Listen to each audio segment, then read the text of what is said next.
দেশের আকাশে পবিত্র শাওয়াল মাসের চাঁদ দেখা গেছে। শনিবার ২১ মার্চ সারা দেশে পবিত্র ঈদ উল ফিতর উদযাপন হবে। শুক্রবার সন্ধ্যায় কক্সবাজারের আকাশে শাওয়াল মাসের চাঁদ দেখা যায়। আজ সন্ধ্যায় বায়তুল মোকাররমে ইসলামিক ফাউন্ডেশনের সভাকক্ষে ধর্মমন্ত্রী কাজী শাহ মোফাজ্জল হোসেন এর সভাপতিত্বে অনুষ্ঠিত বৈঠকে চাঁদ দেখার খবর নিশ্চিত করা হয়েছে।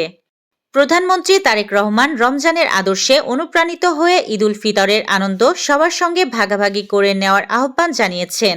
ঈদ উল ফিতর উপলক্ষে আজ শুক্রবার সন্ধ্যায় এক টেলিভিশন বার্তায় প্রধানমন্ত্রী বলেন, আসুন আমরা রমজানের আদর্শে অনুপ্রাণিত হই এবং একে অপরের সঙ্গে ঈদের আনন্দ ভাগাভাগি করে নেই।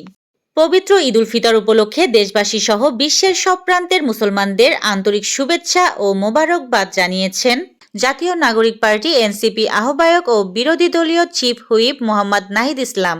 পবিত্র ঈদ উল ফিতর উপলক্ষে আজ শুক্রবার গণমাধ্যমে পাঠানো এক বার্তায় নাহিদ ইসলাম কথা বলেন। এবার ঢাকা উত্তর সিটি কর্পোরেশনের ডিএনসিসি কেন্দ্রীয় ঈদ জামায়াতের আয়োজন করা হয়েছে। আগারগাঁও পুরাতন বাণিজ্য মেলার মাঠে অনুষ্ঠিত হবে। দেশের বিভিন্ন অঞ্চলে ঝড়ো হাওয়া ও বজ্রসহ শিলাবৃষ্টির সম্ভাবনা রয়েছে বলে জানিয়েছে আবহাওয়া অধিদপ্তর। সংস্থাটি জানিয়েছে, লঘুচাপের বর্ধিতাংশ পশ্চিমবঙ্গ ও তৎসংলগ্ন এলাকায় অবস্থান করছে এবং মৌসুমের স্বাভাবিক লঘুচাপ দক্ষিণ বঙ্গোপসাগরে অবস্থান করছে।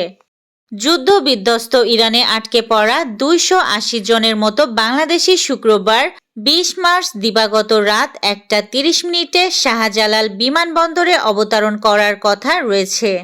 যুক্তরাষ্ট্র ও ইসরায়েলের ইরান বিরোধী যুদ্ধ যদি আগামীকালই শেষ হয়, তবু একটি বিষয় এর আগে স্পষ্ট হয়ে গেছে, তা হলো এই সংঘাতের পর আরও শক্তিশালী হয়ে উঠবেন ইসরায়েলের প্রধানমন্ত্রী বেনিয়ামিন নেতানিয়াহু।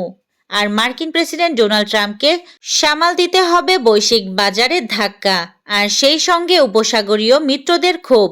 এই মার্কিন মিত্ররাই এই যুদ্ধে সবচেয়ে বেশি মূল্য দিচ্ছে। কিলিয়ান এমবাপ্পে নিয়ে সংশয় ছিল, চোট কাটিয়ে রিয়াল মাদ্রিদ তারকা কি পারবেন নীল জার্সিতে ফিরতে?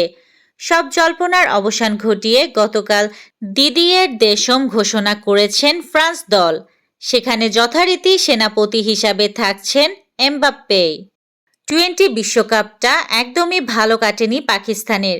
প্রথম পর্বে তারা হেরেছে ভারতের কাছে। সুপার 8-এ উঠলেও খেলা হয়নি শেষ 4-এ।